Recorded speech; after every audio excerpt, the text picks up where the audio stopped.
ಅಷ್ಟು ಒಂದು ಹುಮ್ಮಸ್ಸು ನಮಗೆ ಈ ಸಿನಿಮಾ ಬಗ್ಗೆ ನಂಬಿಕೆ ಇದೆ.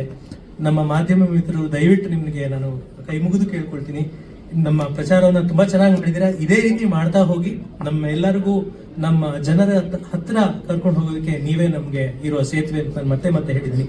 ದಯವಿಟ್ಟು ಈ ಸಿನಿಮಾಗೆ ಆದಷ್ಟು ಪಬ್ಲಿಸಿಟಿಯನ್ನು ಕೊಡಿ. ಇದೇ 26ನೇ ತಾರೀಕು ಕರ್ನಾಟಕದ ಎಲ್ಲಾ ಕಡೆ ಚಿತ್ರಮಂದಿರಗಳಲ್ಲಿ ಈ ಸಿನಿಮಾ ಬರ್ತಿದೆ. KVN ಅಂತ ದೊಡ್ಡ ಸಂಸ್ಥೆ ನಮ್ಮ ಜೊತೆ ನಿಂತಿರೋದು ನಮಗೆ ದೊಡ್ಡ ಶಕ್ತಿನೇ ಹೌದು. ಎಲ್ಲರೂ ದಯವಿಟ್ಟು ಸಿನಿಮಾ ಥಿಯೇಟರ್ಗೆ ಬನ್ನಿ, ಈ ಸಿನಿಮಾ ನೋಡಿ. ಪ್ರಭಾವ ನಾನು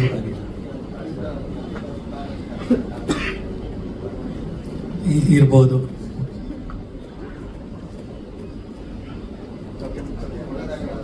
thank you sir, thank you. ದಯವಿಟ್ಟು ನೀವು I love the Kannada industry. Even my favorite industry. I worked in Tamil, Telugu, Hindi, Malayalam. But also because I was very spoiled. Every other language, like Sir was talking, I worked with the casting director, gone for auditions. But over here, I got launched with Apu. So obviously, I've been spoiled from day one. But working with Chaitanya Sir has revived my excitement. He is just such an amazing filmmaker, such a sensitive man, and you can truly see it in his writing and his ways of presenting a film. When we started working on the project, I didn't realize how big of a film Adanagulu was.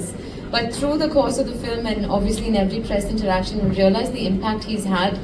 And it takes a very confident and very passionate storyteller to discover and try to work on other genres. So he's waited so long to come back with this genre. So I think that in itself is very exciting for all of us to have to watch. Which Kannada word or phrase are you obsessed with? Which Kannada? Sorry? Word or phrase are you obsessed with in your real life? Kannada. Obsessed with for me everything Kannada, because even at home if someone's talking to me first my favorite word is naughty magu, because in this movie I have a very naughty magu. But so anytime I have a little dog, so I'll always refer to him as my naughty magu. So I think and Dodmane Huduga, I like that title a lot of Apu. I feel like it suits him so much, so that was my name.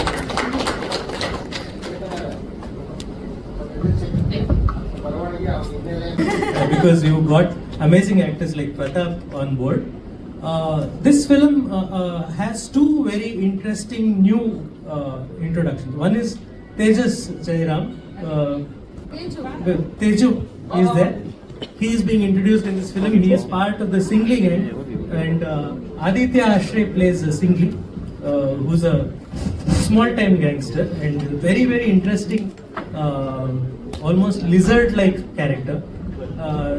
And we have another person named Srinivas. Srinivas bandidare ivattu. Bandidare.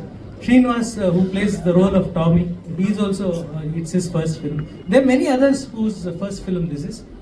ಆಮೇಲೆ ಇಲ್ಲಿ act ಮಾಡಿರೋ ಅನೇಕರು ದೊಡ್ಡ ದೊಡ್ಡ ಹೆಸರುಗಳಿದ್ದಾರೆ. Dragon ಮಂಜು sir ಇದ್ದಾರೆ, ಮತ್ತೆ ಪ್ರತಾಪ್, ಇವರೆಲ್ಲ ಅನೇಕ ಸಿನಿಮಾಗಳನ್ನ ಮಾಡಿದ್ದಾರೆ. ಬಟ್ ಇನ್ನೂ ಎಷ್ಟೋ ಜನ ಒಂದೋ ಎರಡೋ ಸಿನಿಮಾ ಮಾಡಿದ್ರು. ಈ ಸಿನಿಮಾದಲ್ಲಿ ನಿಜವಾಗ್ಲೂ ಅವರು ಒಂದು ಸ್ಟ್ಯಾಂಪ್ ಅನ್ನು ಹಾಕ್ತಾರೆ ಈ ಸಿನಿಮಾ ಮೂಲಕ ಅಂತ ನಾನು ಎದೆ ತಟ್ಕೊಂಡು ಹೇಳ್ಬೋದು. ಕಣ್ಣುಗಳಲ್ಲೂ ಕೂಡ ಬೆಂಕಿ ಕಾಣಿಸ್ತಿದೆ. ರೌಡಿಗಳನ್ನ ಹೆಂಗ್ ಹುಡುಕ್ತಿದ್ರಿ ಸರ್ ಅಂತ, ಇವರೇ ಬೇಕು. ಅದು ಅವ್ರು ಅಷ್ಟು ಇನ್ವಾಲ್ವ್ ಆಗಿದ್ದಾರೆ. ಅವರು ಇನ್ನೂ ಬಲರಾಮನ್ ದಿನಗಳಿಂದ ಆಚೆ ಬಂದಿಲ್ಲ, ಅದಕ್ಕೆ ಆ ಬೆಂಕಿ ಇನ್ನೂ ಹಾಗೆ ಉಳ್ಕೊಂಡಿದ್ದಾರೆ. ನೋಡಿ, ಪಠಾನ್ ಅಂತೂ ಅವರು ಆಲ್ಮೋಸ್ಟ್ ಅವರು ಇನ್ನ ಹೆಂಗೆ ಅವ್ರನ್ನ ಆಚೆ ಕರ್ಕೊಂಡ್ ಬರೋದು. ನಾನು ಆ ದಿನಗಳು ಸಿನಿಮಾ ಮಾಡಿದಾಗ ಸತ್ಯ ಆಕ್ಟರ್ ಇದಾರಲ್ಲ, ಅವ್ರನ್ನ ಸರ್ದಾರ್ ಅನ್ನೋ ಒಂದು ಪಾತ್ರಕ್ಕೆ ಹಾಕಿದ್ದಾರೆ. ಇವತ್ತಿಗೂ ಅವರು ಸರ್ದಾರ್ ಸತ್ಯ ಆಗ್ಬಿಟ್ರು. ಆ ರೀತಿ ನಮ್ಮ ಅನಿಲ್ ಈಗ ಪಠಾನ್ ಅನಿಲ್ ಆಗ್ಬಿಡ್ತಾರೆ ಅಂತ ಅನ್ಸುತ್ತೆ.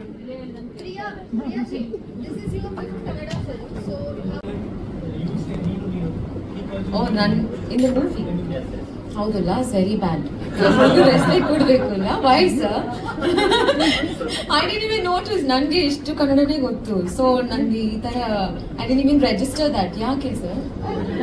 ಸಿನಿಮಾ ನೋಡಬೇಕಲ್ಲ. Your last film, Adinagalu, you introduced not just ತುಂಬಾ ಇಂಪಾರ್ಟೆಂಟ್ ಆಗುತ್ತೆ. ಬಟ್ ಈ ಟೈಮಲ್ಲಿ ಅಂದ್ರೆ ಇಂಡಸ್ಟ್ರಿ ಈ ಸ್ಥಿತಿಲಿದೆ, ಜೊತೆಗೆ ಈಗ ಧ್ರುವ ಅವ್ರು ಬಂದು ಸಪೋರ್ಟ್ ಮಾಡಿರುವಂತದ್ದು ಮತ್ತೆ ವಿನೋದ್ ಅವ್ರು ಇಲ್ಲದೆ ಇರುವಂತದ್ದು ಚಿತ್ರತಂಡಕ್ಕೆ ಪ್ಲಸ್ ಮತ್ತೆ ಮೈನಸ್ ಹೇಗೆ ಅಂತ? ಅಲ್ಲ, ಹೀರೋ ಇಲ್ಲದೆ ಇರೋದು ಖಂಡಿತ ಮೈನಸ್. ಅವರು ನಾವೆಲ್ಲರೂ ಮಿಸ್ ಮಾಡ್ಕೊಳ್ತಾ ಇದ್ವಿ. ಯಾಕಂದ್ರೆ ವಿನೋದ್ ಅವರು ಇವತ್ತು ಇದ್ದಿದ್ರೆ ನಾವೆಲ್ಲರಿಗೂ ಬಹಳ ಖುಷಿಯಾಗಿರ್ತಿತ್ತು. ನಾವೇ ಇನ್ಫ್ಯಾಕ್ಟ್ ಅವ್ರಿಗೆ ಬರಬೇಡಿ ಅಂತ ಹೇಳಿದ್ವಿ.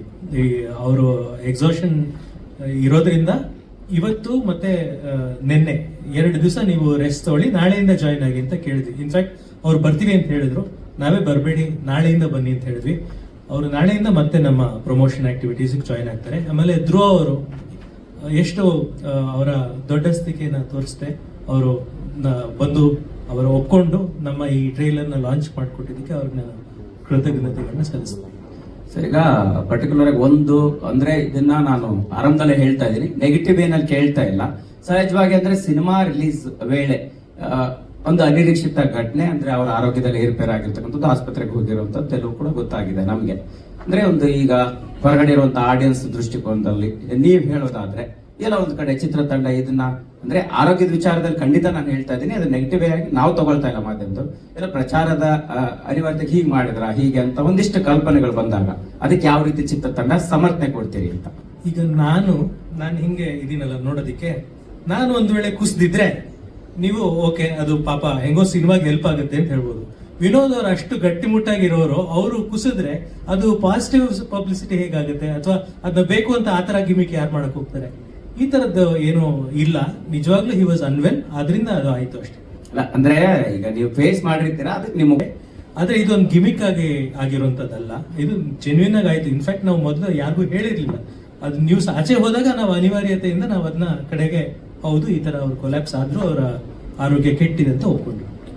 ಚೈತನ್ಯ ಸರ್, ಆದಿನಗಳು ಸಿನಿಮಾ ಒಂದು 100% ಒರಿಜಿನಲ್ ಸ್ಟೋರಿ ಇಟ್ಕೊಂಡು ಮಾಡಿದಂತ ಸಿನಿಮಾ. ಈಗ ಬಲರಾಮನ ದಿನಗಳು ನೀವೇ ಹೇಳಿದಾಗೆ ಒಂದು ಫಿಕ್ಷನಲ್ ಸ್ಟೋರಿ. ಸೊ ಆ ಟೈಟಲ್ಗೆ ಯಾವ ಮಟ್ಟಿಗೆ ಜಸ್ಟಿಫಿಕೇಶನ್ ಕೊಡುತ್ತೆ ಅಂತ ಬಲರಾಮನ ದಿನಗಳು ಅಂತ ಬಂದಾಗ? ಇದು ರೌಡಿ ಬಲರಾಮ ಅಂತ, ರೌಡಿ ಶೀಟರ್ ಬಲರಾಮ ಅಂತ ಒಬ್ಬರಿದ್ರು, ಅವರ ಬಯೋಪಿಕ್ ಅಲ್ಲ ಇದು. ಅದರಿಂದ ಬಲರಾಮ ಅನ್ನೋದು ಒಂದು ಫಿಕ್ಷನಲ್ ಕ್ಯಾರೆಕ್ಟರ್. ನಾನು ಎಲ್ಲ ಮತ್ತೆ ಎಲ್ಲ ಇಂಟರ್ವ್ಯೂಸ್ ಅಲ್ಲೂ ಹೇಳ್ತಾ ಇದ್ದೀನಿ. ಆ ಬಲರಾಮನ ದಿನಗಳು ಹೇಗೆ, ಆ ದಿನಗಳು ಮತ್ತೊಂದು ಅಧ್ಯಾಯ ಅಂತ ಹೇಳ್ತಾ ಇದ್ದೀನಿ. ಆ ದಿನಗಳು ಸಿನಿಮಾದ ಮತ್ತೊಂದು ಅಧ್ಯಾಯ ಅಲ್ಲ, ಇದು ಒಂದು ಫಿಕ್ಷನಲ್ ಸ್ಟೋರಿ. ಆದ್ರೆ ನಿಜ ಜೀವನದ ಅನೇಕ ಘಟನೆಗಳ ಜನರ ಸ್ಫೂರ್ತಿ ಇದಕ್ಕಿದೆ, ಅದೊಂದು ಇದೆ. ಸುಪ್ರೀತ್ ಸರ್, ಇತ್ತೀಚೆಗೆ ಥಿಯೇಟರ್ ಸಮಸ್ಯೆ ಸಿಕ್ಕಾಪಟ್ಟೆ ಆಗ್ತಾ ಇದೆ. ಸೊ ಇತ್ತೀಚೆಗೆ ರೀಸೆಂಟ್ ಆಗಿ ರಿಲೀಸ್ ಸರ್, ಇದು 100+ ಥಿಯೇಟರ್ಸ್ ಸಿಂಗಲ್ ಸ್ಕ್ರೀನ್ಸ್ ಇರುತ್ತೆ. ಇನ್ನು almost like 50 to 50 odd screens multiplexes ಅಲ್ಲಿದೆ, ಅಲ್ಲಿ ರಿಲೀಸ್ ಆಗುತ್ತೆ.